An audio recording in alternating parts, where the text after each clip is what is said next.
అందరికి నా నమస్కారాలండి. Inter first year English lessons ఈ ప్లేలిస్ట్‌లో మీకు అందుబాటులో ఉంటాయి.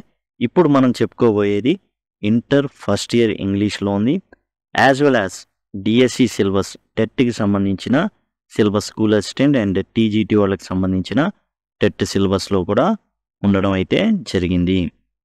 అలానే టెట్‌తో పాటు school assistant as well as trained graduate teachers TGT school అసిస్టెంట్‌కి సంబంధించి అండ్ టీజీటీకి సంబంధించి డిఎస్సి సిలబస్‌లో కూడా వాట్ మేక్స్ ఎ నేషన్ అనేటటువంటి ఈ ప్రసంగం అయితే ఉంది. పీసీవీ ఇంగ్లీష్ essay.blogspot.com ఈ బ్లాగ్లో మీకు అన్ని వివరాలు అనేవి ఉంటాయి. దానికి సంబంధించి మొత్తం వాట్ మేక్స్ ఏ నేషన్, దేశాన్ని నిర్మించేది ఏంటి? ఒక దేశాన్ని నిర్మించాలంటే ఏం కావాలి? చక్రవర్తి రాజగోపాలాచారి ఈయన first governor general of India. అంటే బ్రిటిష్ వాళ్ళు విడిచిపెడుతూ వాళ్ళ నుంచి ఏదైతే 1857 ఆ టైం నుంచి వైస్రాయ్ రావడం జరిగింది. తర్వాత గవర్నర్ జనరల్స్ అనేవాళ్ళు తర్వాత దశలో రావడం జరిగింది. ఇండియాని విడిచిపెట్టేటప్పుడు ఫస్ట్ గవర్నర్ జనరల్గా చక్రవర్తి రాజగోపాలాచారి గారిని వాళ్ళు నియమించారు. లేకపోతే భారతీయులు ఎవరైతే ఉన్నారో నియమించుకున్నారు. ఇక మనం ఇదేంటి అంటే ఈయన చక్రవర్తి రాజగోపాలాచారి గారు భారతదేశానికి స్వాతంత్రం వచ్చిన తర్వాత 1948లో ఆగస్టు 26వ తారీఖున Lakshminarayana institute of technology Nagpur యూనివర్సిటీకి వెళ్ళడం జరిగింది. అక్కడ ఉన్నటువంటి ఎవరైతే యువకులు ఉన్నారో, ఎవరైతే విద్యార్థులు ఉన్నారో వాళ్ళు చేసే గొడవ అంటే అసలు ఈయన్ని మాట్లాడనీయకుండా రచ్చ చేసి వదిలేశారనమాట. ఏ మాత్రం కూడా కొంచెం కూడా ఈయన చెప్పేది వినడానికి కానీ, లేకపోతే ఎవరైతే అంతకుముందు మాట్లాడాలని ప్రయత్నించారో వాళ్ళని ఏమాత్రం కూడా మాట్లాడనీయలేదు. దాంతో ఈయన ఈ ప్రసంగంలో చాలా అంశాలు ప్రస్తావనకు వస్తాయి. టేకింగ్ ఆఫ్ అంటే మనం ఈ ప్రసంగంలోకి ఏదైతే ఉందో దీంట్లోకి వెళ్ళిపోదాం. Your attitude is everything. మీ వైఖరి ఎలా ఉందో అదే మీరు. మీ వైఖరి ఎట్లా ఉంది? ఒక బిచ్చగాడిని చూశారు, లేదు సింపుల్గా అంటే ఒక హాఫ్ గ్లాస్లో సగం నీళ్ళు ఉన్నాయి. దాన్ని చూసి ఏంటంటే అరే సగం అయిపోయిందని ఒకడు అనుకుంటాడు, అరే ఇంకా సగం ఉన్నాయని ఇంకోను. అంటే ఒకే వ్యక్తి ఒకే రకమైన సన్నివేశాన్ని డిఫరెంట్గా ఆలోచిస్తాడు. సగం ఉన్నాయని ఒకడు అనుకుంటే అరే సగం అయిపోయినాయి అని ఒకడు. ఇదే వైఖరి అనమాట. మనం ఎట్లా జీవితాన్ని చూస్తామో అదే మన వైఖరి. It makes you or mars you. నిన్ను అది నిలబెడుతుంది లేదా నిన్ను నాశనం అయ్యేటట్లు చేస్తుంది. It is the foundation for every success and every failure. ఈ వైఖరి అనేదే మన విజయానికి కానీ మన అపజయానికి కానీ కారణమవుతుంది. Attitude determines the state of the world you live in. Attitude అనేది మనం ఎలాంటి ప్రపంచంలో ఉంటామో కూడా డిటర్మిన్ చేస్తుంది. అంటే అది ప్లేస్ చేస్తుంది. మనం ఎక్కడున్నా సరే అలా ఫీల్ అవుతాం. Attitude makes habit. ఈ వైఖరి అనేది ఏం జరుగుతుందంటే మనలో అలవాటుని క్రియేట్ చేస్తుంది. Habit makes character. ఈ అలవాటు ఏం చేస్తుందంటే మన ప్రవర్తనకి దారితీస్తుంది. అండ్ మన ప్రవర్తన ఒక మనిషి character makes a man. Good man కావచ్చు, బ్యాడ్ మ్యాన్ కావచ్చు. ఆ ప్రవర్తనలన్నీ ఎలా అవుతాయి అంటే అవన్నీ చివరికి మనల్ని ఒక మంచి మనిషిగా కాకపోతే ఒక చెడ్డ మనిషిగా నిలబెడతాయి అన్నమాట. కాబట్టి మన యాటిట్యూడ్ ఎలా ఉంది, మన వైఖరి ఎలా ఉంది అనే దాన్ని బట్టే మన అలవాట్లు ఉంటాయి. మన అలవాట్లు మన ప్రవర్తనకు కారణమవుతాయి. మన క్యారెక్టర్ అనేది అంటే శీలం అనమాట. మన శీలం మంచి ప్రవర్తన కనుక ఉంటే అంటే జనరల్ క్యారెక్టర్ అంటే ఇక్కడ గుణం, శీలం అనే అర్థాలు వస్తాయి. అది పలకడానికి కొంచెం ఇబ్బందిగా ఉంటుంది కాబట్టి అచ్చ తెలుగులో, కాబట్టి ప్రవర్తన అని మనం అనుకుందాం. Character makes a man. మన ప్రవర్తనే మనల్ని మంచివాడిగా లేదా చెడ్డవాడిగా నిరూపిస్తుంది. Read on to assimilate the idea that what makes a man makes a nation. ఇప్పుడు అసిమిలేట్ అంటే ఆపాదించుకోవడం. ఏంటి? What makes a man makes the nation. మనిషిని ఏది నిర్మిస్తుందో దేశాన్ని కూడా అదే నిర్మిస్తుంది. Laxminarayan institute of technology Nagpur. ఇది గుర్తుపెట్టుకోండి. ఇక్కడ ఆయన ప్రసంగం ఇవ్వడానికి వెళ్ళారు ఆగస్టు 26, 1948. కాకపోతే ఈయన ప్రసంగాన్ని అక్కడున్న విద్యార్థులు వినడానికి సిద్ధంగా లేరు. ఇంతకుముందు వాళ్ళ ముందు మాట్లాడినటువంటి వైస్ ఛాన్సలర్ గారిని కానివ్వండి, రిప్రజెంటేషన్ కానీ సరిగ్గా వారి మాటలు కూడా వినబడనీయలేదు. I wish I had the eloquence which your vice chancellor commanded. ఈయన అంటున్నారు చక్రవర్తి రాజగోపాల్చారి లేదా రాజాజీ అని ముద్దుగా పిలుచుకుంటారనమాట. మీ వైస్ ఛాన్సలర్కున్న వాగ్దాటి నాకుంటే ఎంత బాగుండో. వైస్ ఛాన్సలర్ అంటే ఎవరంటే యూనివర్సిటీకి వైస్ ఛాన్సలర్ ఉంటారని. ఇది యూనివర్సిటీ అనమాట. Lakshminarayana institute of technology Nagpur university. Chancellor ఎవరు? వైస్ ఛాన్సలర్ ఉన్నారు కదా. ఛాన్సలర్ ఎవరంటే ఇప్పుడు కూడా మన రాష్ట్రంలో ఏదైనా యూనివర్సిటీ ఉంటే వైస్ ఛాన్సలర్లే ఉంటారు. ఛాన్సలర్ ఎవరే అంటే గవర్నర్ అనమాట. ఆంధ్ర రాష్ట్రం కానివ్వండి, లేకపోతే తెలంగాణ కానివ్వండి, ఏ స్టేట్ అయినా కానివ్వండి, ఎక్కడైనా కానివ్వండి, ఆస్తులన్నీ కూడా గవర్నర్ పేరు మీద ఉంటాయి. భారతదేశం అయితే సెంట్రల్ అయితే రాష్ట్రపతి పేరు మీద ఆస్తులన్నీ కూడా ఉండడం అయితే జరుగుతుందన్నమాట. అట్లానే ఈ యూనివర్సిటీలన్నీ కూడా ఎవరు ఉంటారంటే ఛాన్సలరు, గవర్నర్ అనమాట. వైస్ ఛాన్సలర్ ఎవరంటే అపాయింట్ చేసుకోండి. మరి గవర్నర్ వెళ్ళి అన్ని యూనివర్సిటీస్కి సంబంధించినటువంటి అన్ని పరిపాలన వ్యవహారాలు ఆయన ఏం చూడడు కదా. అందుకని వైస్ ఛాన్సలర్స్ని అపాయింట్ చేస్తారు. ఇక్కడ లేడీ అనమాట. ఆమెలాగా నాకు కూడా ఆ వాగ్దాటి ఉంటే ఎంత బాగుండో అంటున్నారు రాజాజీ గారు. I wish I had the courage which your representative sister commanded. అయితే ఇక్కడ లేడీ అనే ప్రస్తావన లేదండి, వైస్ ఛాన్సలరు. అయితే ఇక్కడ చూడండి, courage which your representative sister commanded. ఇక్కడ ఒక రిప్రజెంటేటివ్ వచ్చారు పిల్లల తరపు నుంచి. ఆమె చాలా చక్కగా ధైర్యంగా మాట్లాడడం అనేది జరిగింది ఆ అమ్మాయి. I do not believe that when I was so young as that girl. ఆ అమ్మాయిలాగా నేను చాలా చాలా యంగ్గా ఉన్నప్పుడు, ఆ అమ్మాయిలాగా అంటే విద్యార్థులు అనేవాళ్ళు, ఈయన చాలా పెద్ద మనిషి, ఏజ్డ్ పర్సన్. ఈ అమ్మాయి చాలా తక్కువ వయసు వచ్చి వీళ్ళ ముందు చాలా ధైర్యంగా మాట్లాడింది ఆ అమ్మాయి. Could have faced such a vast gathering exhilarated potentially misuse material as the one ranged before me. యాక్చువల్గా ఈ అమ్మాయి మాట్లాడుతూ ఉంటే, ఈ అమ్మాయి చాలా తక్కువ ఏజ్, చాలా ధైర్యంగా మాట్లాడింది.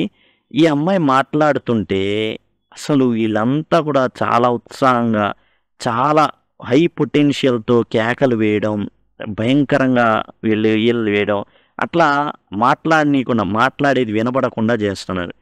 అయితే నేను ఈమె ఏజ్లో ఉన్నప్పుడు, ఈమె వయసులో ఉన్నప్పుడు ఖచ్చితంగా ఈమెలాగా ధైర్యంగా నేనైతే ఇలా మాట్లాడి ఉండను. కానీ potentially mischievous material as a one ranged before మీ.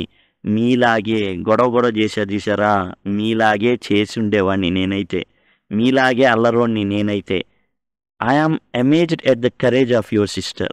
మీ ఎవరైతే సిస్టర్ చెల్లెలు ఉన్నారో, లేదా ఎవరైతే మై డియర్ బాయ్స్, ఎవరైతే మీ రిప్రజెంటేటివ్గా వచ్చారో ఆ అమ్మాయిని చూసారా, నేను ఆమెను చూసి చాలా ఆశ్చర్యపోయా. Would you dare to think that one of you could come up and talk as she did in spite of all the possible shout that you could raise. మీరు బాయ్స్ మీరేం చేస్తున్నారు? చాలా అల్లరి చేసేస్తున్నారు, కేకలేస్తున్నారు. ఇలాంటి పరిస్థితిలో కూడా ఆ అమ్మాయి చక్కగా మాట్లాడి వెళ్ళిపోయింది. కానీ మీరు ఆ విధంగా చేయగలరా? One of you, even one of you, ఒక్కళ్ళైనా సరే వచ్చి the first thing therefore I should do is to warn boys to be prepared against this competition of the girls ఆయన చెప్పాడు అనమాట. అప్పుడు ఎప్పుడు 1940 ఎప్పుడండి 1948లోనే చెప్పాడు. స్వాతంత్రం వచ్చిన మరుసటి సంవత్సరంలోనే చెప్పాడు ఆయన. ఏంటంటే మీకు ఒక విపరీతమైన పోటీ రాబోతుంది, అది ఎవరితో అంటే అమ్మాయిలతో అనేసి. The first thing therefore I should do is to warn boys, మీకు హెచ్చరిస్తున్నాను. ఏంటంటే రాబోయే అమ్మాయిల పోటీ తత్వాన్ని బట్టి మీరేంటంటే చాలా చాలా సన్నద్ధంగా ఉండాలి.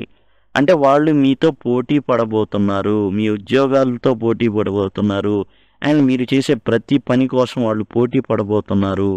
Not only have girl as much brain matter as you.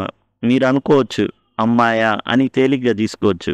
కాదు, వాళ్ళకి మీకెంత బ్రెయిన్ ఉందో, బ్రెయిన్లో గుజ్జు ఉందో అంత ఉంది. అంటే న్యూరాన్స్ అండ్ ఎన్ని ఉండాలో అన్నీ ఉన్నాయి మీలాగే same. But they have been displaying in their studies a concentration which boys have not been displaying.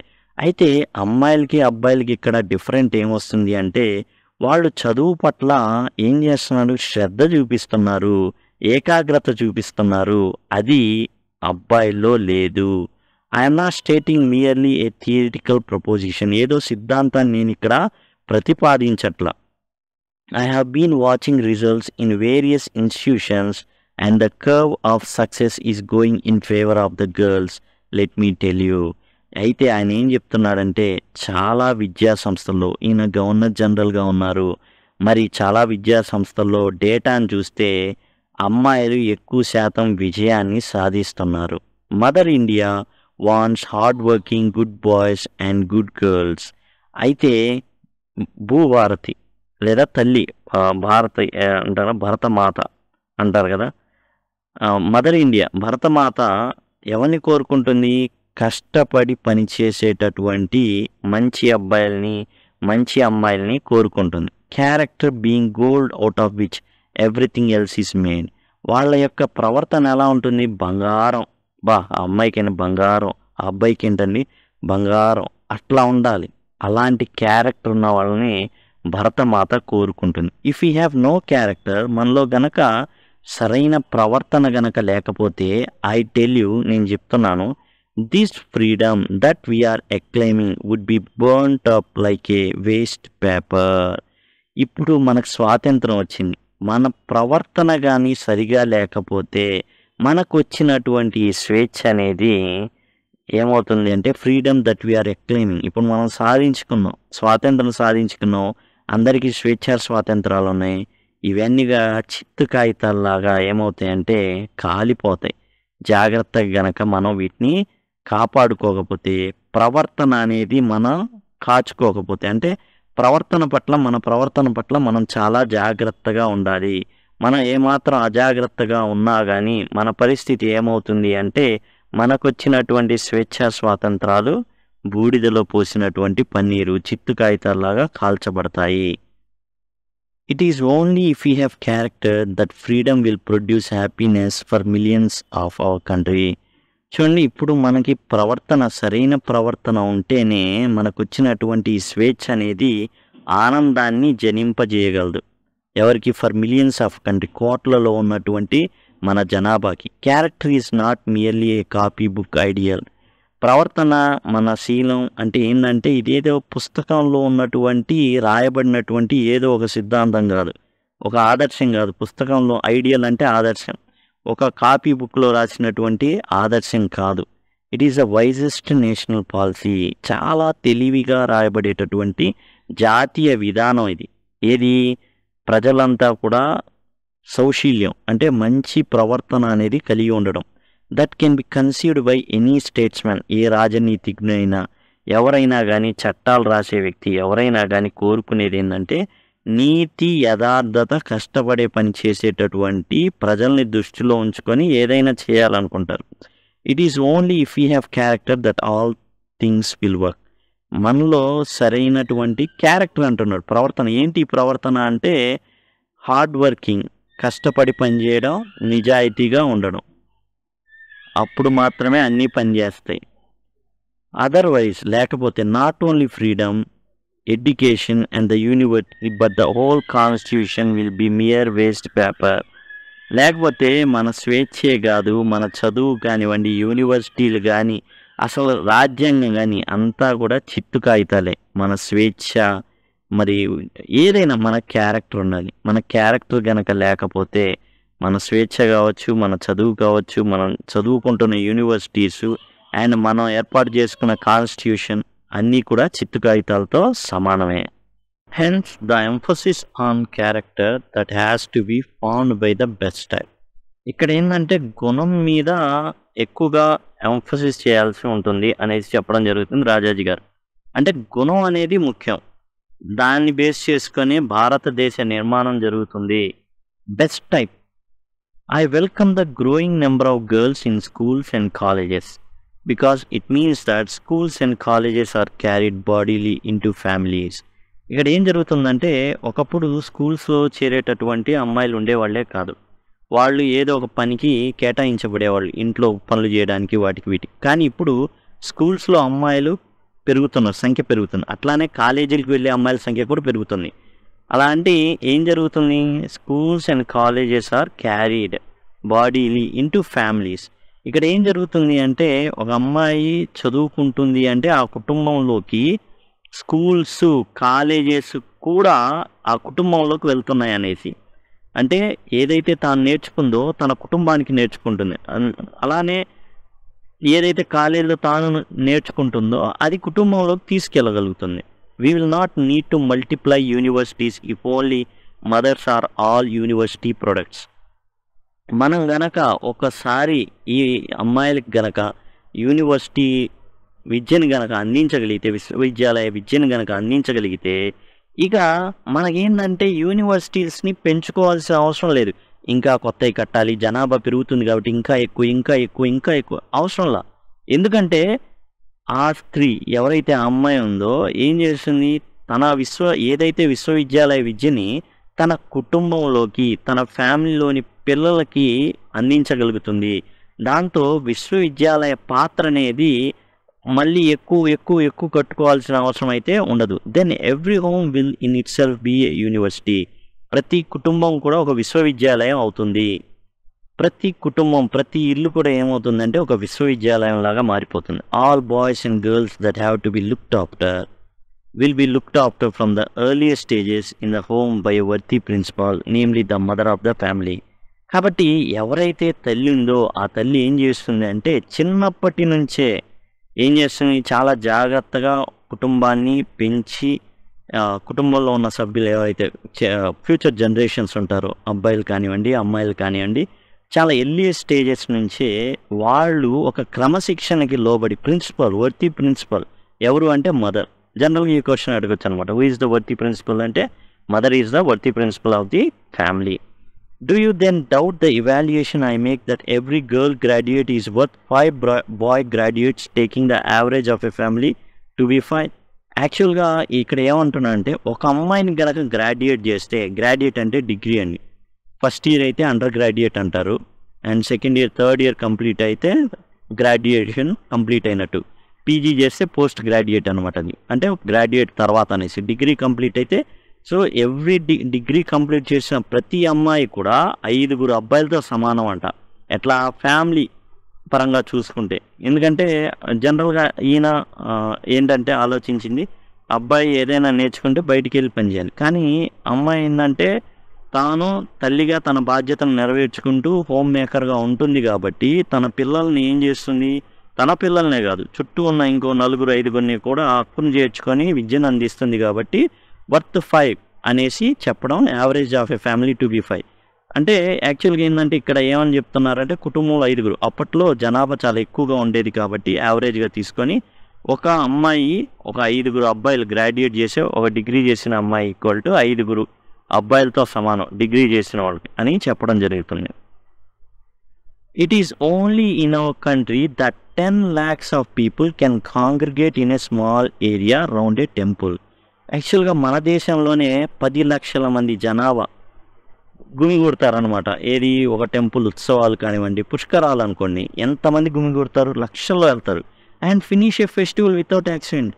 ఎలాంటి ప్రమాదం అనేది జరగకుండా, ఏమీ అవ్వకుండా సులభంగా ప్రశాంతంగా ఆ పని ముగించుకుంటారు. ఎలాంటి ప్రమాదాలు అనేవి జరగవు 10 లక్షల మంది గుమిగూడిన.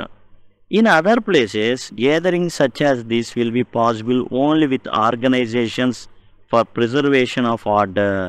అదే వేరే దేశాల్లో అనుకోండి, ఖచ్చితంగా దానికి అన్ని డిపార్ట్మెంట్లు ఏం చేయాలి, కలిసి కట్టుగా వచ్చి జాగ్రత్త చేయాలి. పోలీసులో వ్యవస్థ ఉండాలి, ప్రతి వ్యవస్థ అవసరం అయితే మిలిటరీ వ్యవస్థను కూడా దించి కట్టుబాటు చేస్తే కానీ, మొత్తం కట్టుదిట్టంగా చేస్తే తప్ప అది వర్కౌట్ అవ్వదు. Our culture is so ancient, so well established that we can ordinarily have the most difficult congregations without any special arrangements for preservation of order.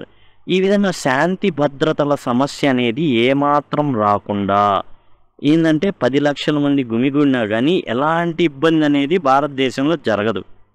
అలాంటి పెద్ద పెద్ద సమూహాలు వేరే చోట అయితే మాత్రం మామూలు కాదు, చాలా చాలా కట్టుదిట్టమైన ఏర్పాట్లు చేస్తే తప్ప అక్కడ లేకపోతే ఏం జరుగుతున్నాయి, ప్రమాదాలు జరుగుతాయి. I had feared that there was a deterioration in this matter in our country in recent times. అయితే ఈ మధ్య కాలంలో నేను చూసిన దాని ప్రకారం ఏందైతే ఆ డిసిప్లిన్ అనేది క్షీణించింది. డిటరియోరేషన్ అంటే క్షీణించడం, అంటే మనం కూడా ఏం చేస్తున్నాం, స్వేచ్ఛ అనే ముసుగులో అల్లరికి చేసేస్తున్నాం.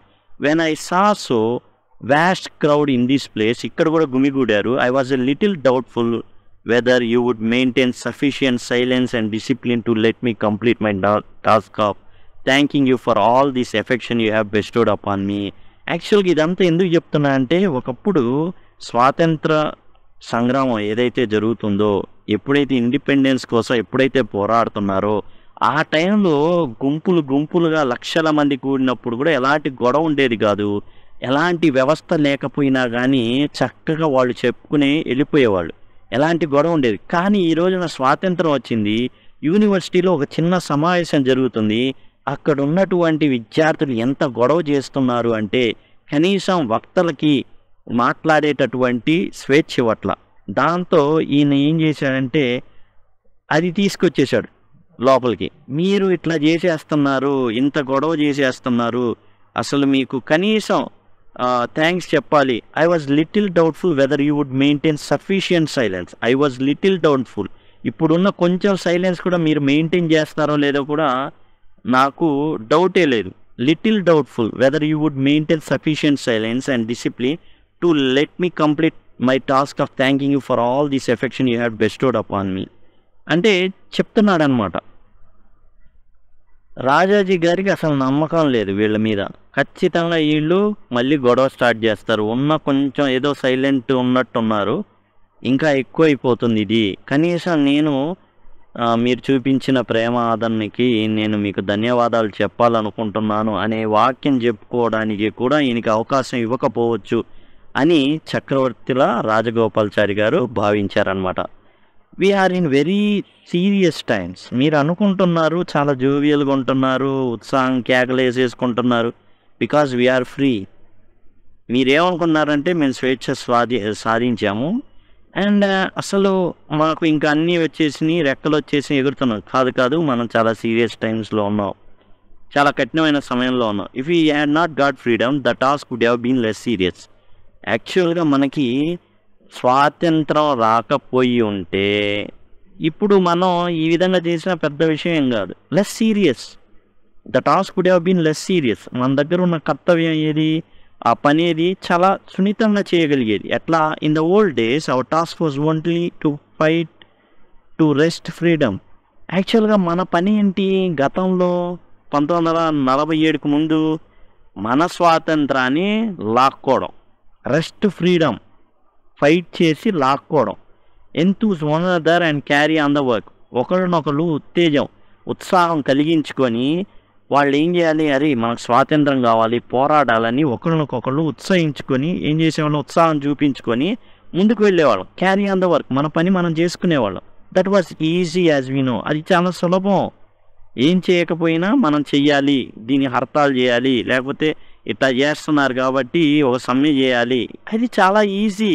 But now that we have freedom, కానీ ఇప్పుడు మనకి స్వాతంత్రం వచ్చింది, స్వేచ్ఛ వచ్చింది, the entire burden of future structure of our country is on our own shoulders. ఇప్పుడు మన భారతదేశాన్ని కట్టుకునేటటువంటి భవిష్యత్తు తరాలని మరి చాలా జాగ్రత్తగా ఈ ఏదైతే నిర్మాణం ఉందో చేయించే నిర్మాణం మన భుజస్కంధాల మీద ఉంది. We must be as true in our conduct. మన ప్రవర్తనలో ఎలా ఉండాలా, చాలా నిజాయితీగా ఉండాలా. Thoughts, we must be as true in our conduct and thoughts. మన ఆలోచనలో మన ప్రవర్తనలో ఎలా ఉండాలి అంటే మనం చాలా నిజాయితీగా ఉండాలి. As a brick that supports a building is true. యాక్చువల్గా మన ఈ భావి నిర్మాతలం మనం, భవిష్యత్తు భారతదేశ నిర్మాతలం మనం. మీరు ఒక ఇటుక లాంటి వాళ్ళు. ఈ ఇటుక గనక పిచ్చిదైతే ఏమవుతుంది, మహాసౌధమే కూలిపోతుంది.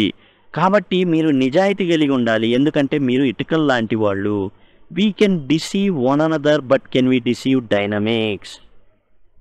ఈయన ఏమంటాడంటే మనం ఒకళ్ళనొకళ్ళు అబద్ధాలు చెప్పుకోవచ్చు, మనం మోసం చేసుకుంటాం. అంటే అబద్ధాలు చెప్పుకోవచ్చు అంటే అబద్ధాలు చెప్పుకోమని కాదు, మనల్ని ఏం చేస్తామంటే ఒకళ్ళనొకళ్ళు అబద్ధాలు చెప్పుకొని మోసం చేసుకుంటారు. కానీ కెన్ వి డిసీవ్ డైనమిక్స్, కొన్ని శక్తులు ఉంటాయి, గమనాత్మక శక్తులు ఉంటాయి, వాటిని మోసం చేయలేదు. Can we deceive the laws of nature and ప్రకృతి యొక్క నియమాలు ఉంటాయి, వాటిని మోసం చేయొచ్చా, చేయగలమా? చేయలేము. మనల్ని మనం మోసపుచ్చుకోవచ్చు. మనకు స్వాతంత్రం వచ్చింది, మనకు స్వేచ్ఛ వచ్చిందని. కానీ మోసపుచ్చుకోవడానికి లేదు. ఇక్కడ భావి భారత నిర్మాణం అనేది జరగాలి. ఏం లేదు అక్కడ. జరగాలి. జరగాల్సింది చాలా ఉంది. If bricks are not true and good, ఆ ఇటుకలు గనక మంచివి అండ్ కాకపోతే గనక, అవి క్వాలిటీ ఉన్నాయి కాకపోతే, if they are not laid properly, అంతేకాదు ఆ ఇటుకలు కూడా కట్టేటప్పుడు సరిగా గనక పెట్టకపోతే the building will tumble down. ఒకనాడు కట్టబడినటువంటి ఇల్లు ఏదైతే ఉందో అంతస్తులు ఎన్ని కట్టుకున్నా కానీ అది ఏమవుతుంది, కింద పడిపోతుంది. Whatever may be the engineer's words are promises. Engineer చెప్పొచ్చు ఇది ఒక 1000 ఏళ్ళు ఉంటుందని అని, కానీ అక్కడ వాడే ఇటుకల్లో దమ్ము ఉండాలా, అవి సరిగా పెట్టబడి ఉండాలా, అప్పుడు మాత్రమే అది నిలబడుతుంది, లేకపోతే పడిపోతుంది. In the national structure we are dealing with deception has no place. ఇక్కడ మనం ఏదైతే భారతదేశ నిర్మాణం చేస్తున్నామో ఇక్కడ మోసానికి తావు లేదు. Unless we are very strenuous in our conduct and honest your minds we cannot make a glorious India. మన ప్రవర్తనని చాలా చాలా గంభీరంగా భయంకరంగా ముందుకు తీసుకెళ్ళాలి. అలానే మనం చాలా నిజాయితీతో కూడి ఉండాలి. అప్పుడు మాత్రమే కీర్తి ప్రతిష్టలు కలిగినటువంటి భారతదేశాన్ని మనం చూడగలం. Whatever may the policies and tactics of statesmanship.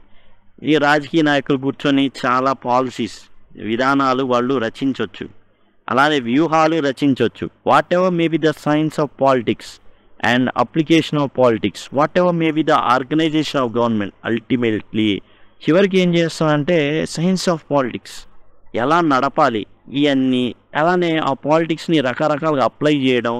What ever may be the organisation of government, ప్రభుత్వ సంస్థ ఏదైనా కానీ ultimately if you wish to make India not only free but glorious as was the hope of those who fought for freedom, we will have to work hard and you will all have to be thoroughly honest. ఏదైనా చేయనియండి, రాజకీయ నాయకులు గొప్పగా చేయనియండి. అంటే ఈనాటి రాజకీయ నాయకులు కాదు, అప్పటి రాజకీయ నాయకులు వాళ్ళు చాలా ఫుల్ ఫోర్స్ భారతదేశం ఎలా ఉండాలి అనేది వాళ్ళ మైండ్లో ఉండి వాళ్ళు పోరాడి ప్రజలకి స్వాతంత్రాలు ఇచ్చారు. అయితే ఆ తర్వాత ఇప్పుడు రాజకీయ నాయకులు మారిపోయారు. అప్పుడు రాజకీయ నాయకులు వేరు, ప్రజలు వేరు. ప్రజలకి కింది స్థాయి ఉన్న ప్రజలకి స్వాతంత్రం ఎందుకు వచ్చిందో కూడా తెలియదు, అసలు దేని నుంచి వచ్చిందో కూడా తెలియదు. కొంతమంది అన్ఎఫెక్టెడ్ పీపుల్ కూడా ఉన్నారు కింది స్థాయిలో. వాళ్ళు ఎవరైతే అప్పటి ఫ్రీడమ్ ఫైటర్స్ చెప్పారో దాన్ని నమ్మి ముందుకు వెళ్ళారు.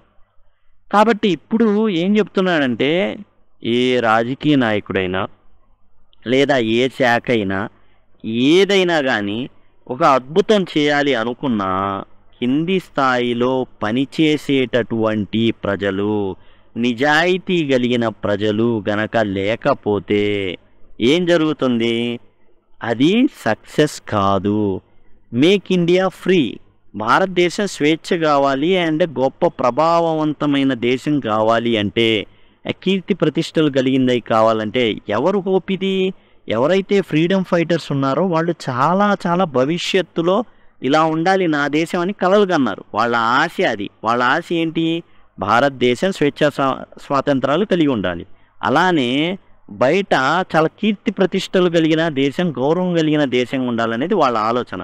ఆ ఆలోచనని జనాల్లోకి పంపించారు. అయితే ఈ జనాలు దాన్ని సక్సెస్ చేయాలి అంటే ఏముండాలి? ఆ జనాల్లో హార్డ్ వర్కింగ్ నేచర్ ఉండాలి, నిజాయితీ కలిగి ఉండాలి. అప్పుడు మాత్రమే. లేదు ఇక్కడ మనకి చెప్పాడు అనమాట, ఎన్ని వ్యూహాలైనా టాక్టిక్స్ ఎన్ని వ్యూహాలైనా చేయని, పొలిటికల్ సైన్స్ని ఎంత బాగైనా ఉపయోగించని, రాజనీతిజ్ఞతని అద్భుతంగా చేయని, అవి తెలిసిన పాలిటిక్స్ అన్నిటిని గొప్పగా రంగరించని, ప్రభుత్వ శాఖలన్నీ కలిసి గట్టిగా పనిచేయని, కానీ అవ్వదు. ఎప్పుడవుతుంది? వర్కింగ్ హార్డ్ కష్టపడి పనిచేయడం అండ్ ఆనెస్ట్గా ఉంటే తప్ప వర్కౌట్ అవ్వదు. అది చెబుతుంది. Is it difficult to be straight forward? అంటే నిజాయితీగా ఉండడం అనేది కష్టమా? స్ట్రైట్ ఫార్వర్డ్ అంటే తిన్నగా ఉండడం, అంటే నిజాయితీగా ఉండడం.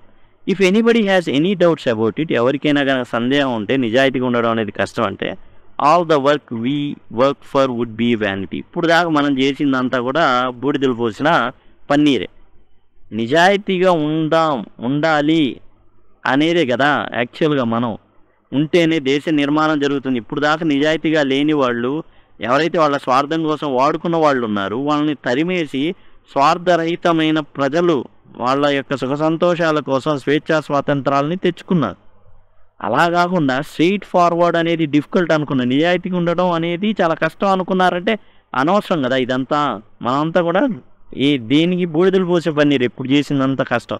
Unless we make up our minds, మన యొక్క మనసుల్ని మనం ఏం చేయాలి, జాగ్రత్త చేసుకోవాలా, మార్చుకోవాలా. That it is easy to be straightforward. నిజాయితీగా ఉండడం అనేది సులభమే. Easy to bear the troubles that arise out of straightforwardness and overcome them. And ఏదైతే నిజాయితీగా ఉండడం వల్ల కష్టాలు వస్తాయి, ఆ కష్టాలని ఎదుర్కోవాలి.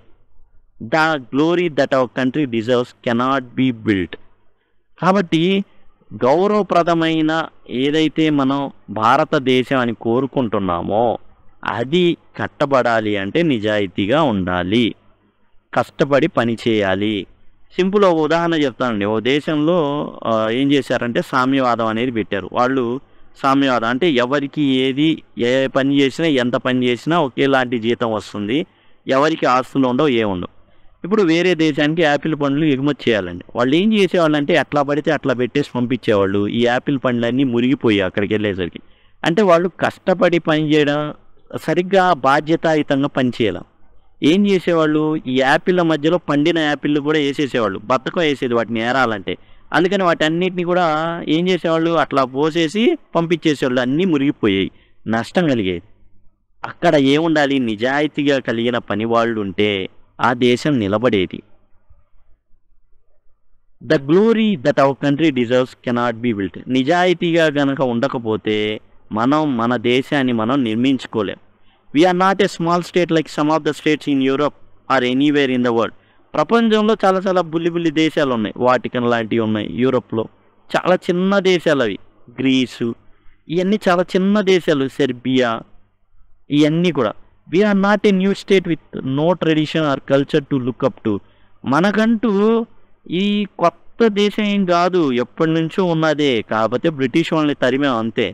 ఇక్కడ సాంస్కృతిక సాంప్రదాయాలు అన్నీ ఉన్నాయి, లేవని కాదు. We are a great big country. మనం చాలా గొప్ప దేశం, పెద్ద దేశం. Even after partition we are a great big country and we are a very ancient people with literature and culture. మనది చాలా పెద్ద దేశం అండి. ఈ విభజన జరిగిన తర్వాత కూడా మనది గొప్ప దేశమే, పెద్ద దేశమే. అండ్ మనకంటూ యాన్షియంట్, చాలా ప్రాచీన చరిత్ర ఉంది, సాహిత్యం ఉంది మన దగ్గర, సంస్కృతి విధానం ఉంది. అండ్ ఇప్పుడు which we could sell to any other nation, they would sell their whole empire to buy. మనకున్న లిటరేచర్, సాహిత్యం కానీ, సాంస్కృతిక సంపద కానివ్వండి, ఏదైతే ఉందో అది కనుక ఒకవేళ మనం అమ్మాలనుకున్నాం అనుకోండి వేరే దేశాన్ని, జస్ట్ మన సాహిత్యం, సాంస్కృతిక సంపద ఏదైతే ఉందో అది అమ్మాలనుకుంటే ఆ యొక్క మొత్తం దేశం మొత్తం వాళ్ళని వాళ్ళు అమ్ముకోవాల్సిందే. మనల్ని కొనాలంటే, మనం అమ్మాలి అనుకుంటే, మనల్ని ఎవరైనా కొనాలి అనుకుంటే వాళ్ళ దేశం మొత్తాన్ని అమ్మేస్తే తప్ప మనల్ని కొనలేరు. We have to and live up to the tradition and culture. అది దానికి తగ్గట్టుగా మనం బ్రతకాలి. Therefore friends, take what I say very seriously. ఈరోజు నేను ఏదైతే చెప్తున్నానో చాలా చాలా గంభీరంగా ఆలోచించండి. It is easy to be straightforward. నిజాయితీగా ఉండడం అనేది సులభమే. Difficulties that arise in life can always be overcome. జీవితంలో ఎన్నో నష్టాలు, కష్టాలు ఉంటాయి. వాటిని ఈజీగానే దాటేయచ్చు. Even if you fail. మీరు ఆ దాటే క్రమంలో ఒకవేళ నష్టపోయినా, ఫెయిల్ అయినా, అపజయం పొందినా, it will still add to your glory. మీ గొప్పతనానికి అదొక మచ్చు తునకైతే తప్ప, ఒక ఇటుకలాగా, ఒక మెట్టులాగా ఉపయోగపడిద్దే తప్ప అదేమీ మచ్చవదు. Therefore let us make up our minds that we shall in no matter swerve from the path of rectitude. కాబట్టి ఏదైతే తిన్నటి మార్గం, నిజాయితీ కలిగిన మార్గం, రెక్టిట్యూడ్ అంటే తిన్నటి మార్గం, నిజాయితీ కలిగిన మార్గం నుంచి పక్కకి తిరిగి వెళ్ళిపోదు. స్వేర్ అంటే తిరగడం అని వచ్చింది. Swerve from the path of rectitude అంటే తిన్నటి మార్గం నుండి తిప్పుకొని వెళ్ళిపోవద్దు, యూటర్న్ తీసుకోవద్దు. In the first few years of free India, whatever be the work that comes to you, that is your God-sent job and you must do that work. మీకు ఈ ప్రథమ సంవత్సరాల్లో, స్వాతంత్రం వచ్చింది 1947లో, ఏదైనా మీకు ఉద్యోగం వచ్చిందనుకోండి, కళ్ళకు అద్దుకొని దేవుడిచ్చిన పని అని చేయండి. We must all resolve that during this period when we are laying the glorious foundation of free India. ఇక్కడ ఏం చేస్తున్నా అంటే మీకు ఇచ్చిన పనితో భారతదేశపు పునాదుల్ని తవ్వుతున్నాం. There is no time for wrangling or competitive ambitions. లేదు నేను అంత పెద్ద ఉద్యోగం చేయాలా, లేదు నేను అసలు ఇది చేయను, నాకు ఇంకో ఉద్యోగం, ఇలాంటివి ఇదవద్దు. దానికి లేదు ఇది కావాలి అది కావాలి అని చెప్పడం. వచ్చిన దాన్ని కళ్ళ కత్తుకొని దేవుడు ఇచ్చిన వరప్రసాదం అనుకొని భారతదేశ భావితర నిర్మాణానికి, భవిష్య నిర్మాణానికి, భావితరాల నిర్మాణానికి ఏం చేయాలంటే పునాదులు తవ్వుతున్నాం. కాబట్టి ఏ పని వచ్చినా కానీ, ఏ పని ఇచ్చినా కానీ దయచేసి దాన్ని నెగ్లెక్ట్ చేయొద్దు. నాకు అంత పెద్ద పని అయితేనే నేను చేస్తా, ఈ చిన్న చిన్నవి నేను చేయనని అనుకోవద్దు. ర్యాంగ్లింగ్ అంటే తగాదా అనమాట. వేరే వాళ్ళతో ఈ చేయను నేను అది చేయను అన్న తగాదాలు ఉండకూడదు. It is time for every one to seize what ever work he can find and do it as well as he can and do it double shift night and day. కాబట్టి ఏ పని వస్తే ఆ పనిని, ఏ పని చేయగలిగితే ఆ పనిని రెట్టించిన కష్టంతో డబుల్ షిఫ్ట్, రాత్రి పగలు అని తేడా లేకుండా కష్టించి పనిచేయాలి. And build India quickly. భారతదేశ నిర్మాణం అనేది త్వరగా జరగాలి. I'm old. నేను చాలా వయసు కలిగిన వాడిను. And I wish to see glorious India before I die. అంటే రాజాజీ గారు ఇక్కడ ఏం చెప్తున్నా అంటే తాను చాలా వయసు అయిందని, అండ్ భారతదేశ నిర్మాణం అనేది పూర్తిగా తాను చూడాలనుకుంటున్నానని. ఎందుకంటే లేట్ అవ్వకూడదు, తాను చనిపోయేలోగా ఒక ఉన్నత భారతాన్ని తాను చూడాలనుకున్నాడు. It is only young men and women like you who can guide the nation and guide it in the right direction. భావితర వ్యక్తులు మీరు ఎవరు? ఇప్పుడున్నటువంటి యువకులు, స్త్రీలు, వీళ్ళు ఎవరైతే ఉన్నారో వాళ్ళు మాత్రమే దేశాన్ని ఎటువైపు నడవాలో నేర్పించగలరు, అటువైపు తీసుకెళ్ళగలరు. You are the leaders of India. మీరందరూ ఎవరు? నాయకులు, భారతదేశపు నాయకులు. A country with 400 million requires many leaders. యాక్చువల్గా 40 కోట్ల మంది ఉన్నారు భారతీయులు అప్పుడు. ఆ రోజుల్లో 1948 కదా మనం చెప్పుకుంటుంది, 40 కోట్ల మంది ఉన్నారు. 40 కోట్ల మందికి నాయకులు అంటే ఎంతమంది ఉండాలో ఆలోచించండి. Leaders are not only those whose face appear in the newspapers. Rajaji గారు చెప్తున్నారు అనమాట. నాయకులు అంటే మీకు పొద్దున్నే న్యూస్ పేపర్, దినపత్రికలు చూడంగానే అందులో కనబడే వ్యక్తులని అనుకోవద్దు. He who guides people round him in his village, or town, or home is also a leader. He should be a leader worthy of future India. ఆయన ఏం చెప్తున్నా అంటే కేవలం దినపత్రికలో కనిపించే వాళ్ళు నాయకులు అనుకోవద్దు. ఎవరైతే వాళ్ళ గ్రామంలోనో, వాళ్ళ పట్టణంలోనో, వాళ్ళ ఇంటి దగ్గర లేదా ఇంట్లోనో వాళ్ళని నడిపిస్తారు చూసారా, వాళ్ళకి చెప్తారు చూసారా, గైడ్ చేస్తాడు ఎటు నడవాలి ఏంటని, వాళ్ళందరూ నాయకులే. Therefore the universities are here. ఇక్కడ మనకేంటంటే ఫ్యూచర్ ఇండియాని నడిపించేటటువంటి నాయకులు కావాలి. ఆ నాయకులు ఎక్కడ తయారు చేయబడతారంటే universities. Universities are the hopes of our national leaders. ఎవరైతే పోరాడారో వాళ్ళందరూ కూడా ఏమనుకుంటున్నారంటే విశ్వవిద్యాలయాలే ఆశ, వాళ్ళని చిగురించే ఆశా కిరణాలు ఏమంటే విద్యాలయాలే, విశ్వవిద్యాలయం. Our government hopes that universities will produce rapidly year after year thousands and thousands of leaders to guide people right in honesty and work throughout the country. ఇక్కడ ఏం జరుగుతుంది అంటే గవర్నమెంట్, ప్రభుత్వం అనేది విశ్వవిద్యాలయాల్ని ఏర్పాటు చేస్తుంది.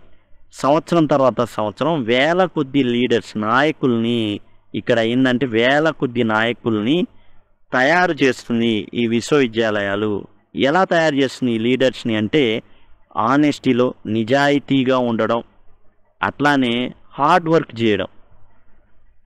ఈ విశ్వవిద్యాలయాలు దేనికంటే నాయకుల్ని ప్రొడ్యూస్ చేయడానికి. Then all will be well, India will grow. అప్పుడు ఏం జరుగుతుంది, వీళ్ళందరూ కూడా ఇక్కడ ఒకటేనండి, క్యారెక్టర్ కావాలంటున్నాడు. ఎలాంటి క్యారెక్టర్ కావాలి? భరతమాతకి మంచి బిడ్డలు కావాలి. ఎలాంటి బిడ్డలు అంటే కష్టపడి పనిచేసేటటువంటి అబ్బాయిలు కానివ్వండి, అమ్మాయిలు కానివ్వండి కావాలి. వీళ్ళు ఎలా పనిచేయాలి? ఆనెస్టీ, నిజాయితీగా పనిచేయాలి, కష్టపడి పనిచేయాలి. అప్పుడు అంతా బాగుంటుంది. అలాంటి గుణాత్మక విద్య ఎక్కడ అందించబడుతుంది? ఎవరు నేర్పిస్తారు అంటే విశ్వవిద్యాలయాల్లో నేర్పించడం జరుగుతుంది. వీళ్ళే నాయకులు. ఎవరి నాయకులు? క్యారెక్టర్ కలిగిన వ్యక్తులు. క్యారెక్టర్ అంటే ఏంటి? నిజాయితీ అండ్ కష్టపడి పనిచేసేవాళ్ళు. ఎందుకు పనిచేయాలి అంటే భారతదేశం యొక్క పిల్లర్స్, పునాదులు అనేవి ఇప్పుడే తవ్వబడుతున్నాయి. భావితర నిర్మాణం ఏదైతే భవిష్యత్తులో గొప్ప సౌధం మనం ఏర్పాటు చేసుకోవడానికి ప్రెజెంట్ పునాదులు తవ్వబడుతున్నాయి. ఈ పునాదులు తవ్వబడాలంటే ఎలాంటి వాళ్ళు కావాలి? కష్టపడి పనిచేసేటటువంటి నిజాయితీ కలిగిన యువకులు భారతదేశ నిర్మాణానికి ఇటుకలు. Then all will be well, India will grow. అప్పుడు భారతదేశం ఎదుగుతుంది. నాట్ లైక్ ఏ స్ట్రక్చర్, ఏదో సౌధం అనుకుంటే ప్రాపర్గా అట్లా పెట్టుకుంటా వెళ్ళిపోవడం కాదు. But like A tree. ఎలా ఒక చెట్టు ఎలా ఎదుగుతుందో అది ఒక పెద్ద కొలమానం వేసుకుంటుందా, ఇటు ఎన్ని సెంటీమీటర్లు ఉండాలి, అటు అన్ని సెంటీమీటర్లు ఉండాలి, ఇంత ఎత్తు ఎదగాలని కాదు, ఎప్పటికీ నిలబడుతుంది. వేల సంవత్సరాలు బ్రతికినటువంటి చెట్లు ఉన్నాయి. తిమ్మమ్మ మరిమ్రాను.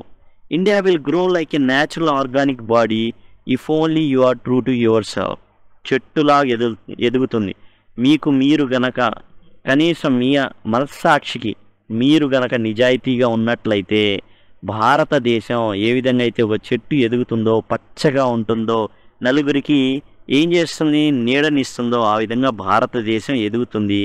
మీరు గనక ఎట్లా ఉంటే కష్టపడి పనిచేసినట్లయితే, నిజాయితీగా ఉన్నట్లయితే అనేసి రాజాజీ గారు చెప్పడం అయితే జరిగిందండి. ఇది టోటల్గా. Thanks a lot.